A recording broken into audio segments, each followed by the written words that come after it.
Starting up a business is tougher, but what's even tougher is you trying to make the same very business mistakes that you could have avoided. So in this video, I'm going to be sharing 5 common mistakes that are killing businesses and how you can get to avoid them. So without wasting much of your time, let's get started. For those of you watching me for the first time, I'm Alan. I help solopreneurs and new entrepreneurs get to start, grow, and scale their businesses.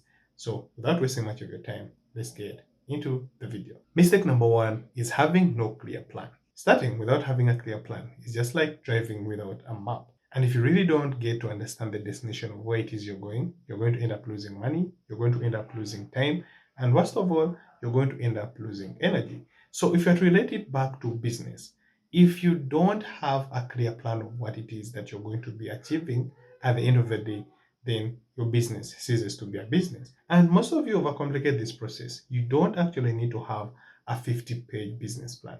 All you really need to have is just one simple plan with your goals, customers, and how you're going to make money in that business at the end of the day. That is it. Now, mistake number 2 is mixing personal money and business money. Now, this is so common when it comes to all new entrepreneurs because for them, they think they can get to use the same very amount of money. Sometimes it's not out of will, sometimes it's all that they could do or it's all that they could afford at the moment. But here's the problem that gets to happen when you get to do this. When you get to use just one account, first of all, there's going to be a lot of confusion, you're going to overspend, and at the end of the day, it's going to be hard for you to get a clear picture of what your real profits you're earning in the business are, because your personal money and business money all will be combined into one. So it will be hard for you to know how much is the business bringing in regards to how much you're even adding in as a person yourself. So as a way to overcome this, always make sure that you get to separate your accounts, separate your personal account from your business account. Why? This way it is going to be easier for you to track how much your business gets to bring in and how much your business spends without intervening in with your extra cash from your own savings. And yeah, it doesn't have to be that much complicated. Just a single mobile money account can also do the magic. You can try to have 2 mobile money accounts, one for business, one for your own personal use. You don't need to go to the banks to do this all the time. However much, if you try to do it the bank way, it brings some sort of professionalism in your sort of business you're running. So that is it. Mistake number 3 is having no contracts or agreements. Running your business on handshakes or verbal agreements is one of the most risky things you'll ever get to do in your whole entire business life. Because without contracts, you're going to end up losing money, you're going to end up losing clients. Even the few clients you've been working with, they will eventually get to disappear because of the indiscrepancies that tend to happen in all businesses that don't get to involve some sort of agreement.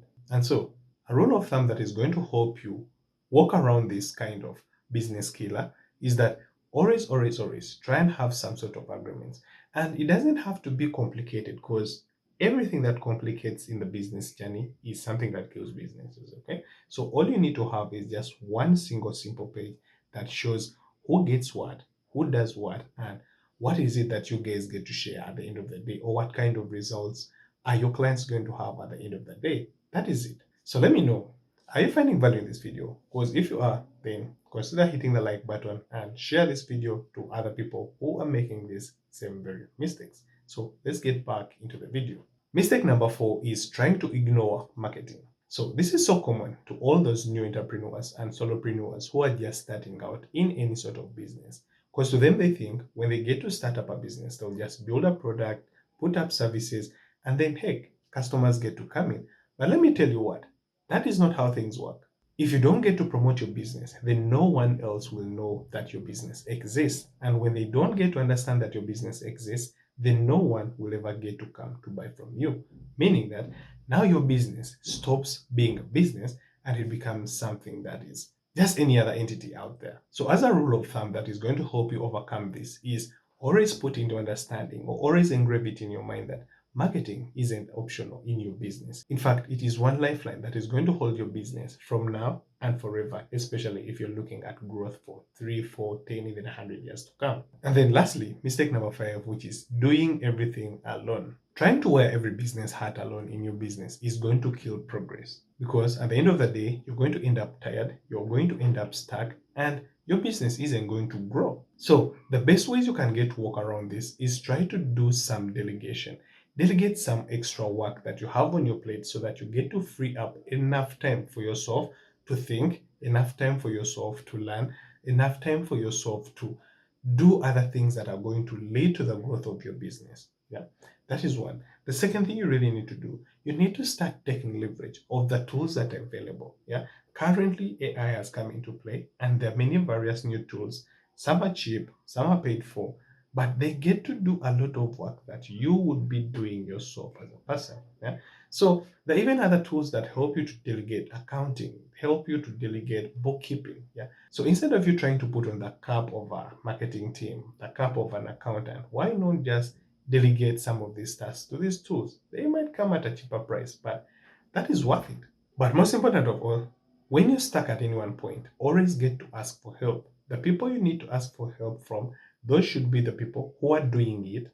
So doing exactly what it is that you want to do, or who have done it and gotten like positive results. So always make sure you ask for help. That way, you're not going to get stuck. You're not going to burn out. Yeah, because you always have assistance from people who have proven that whatever it is that you want to do gets to give results. To give you something to keep tabs of, is that always keep in mind that a business that only gets to depend on you as a solo person doing everything no longer ceases to be a business. It now becomes a job.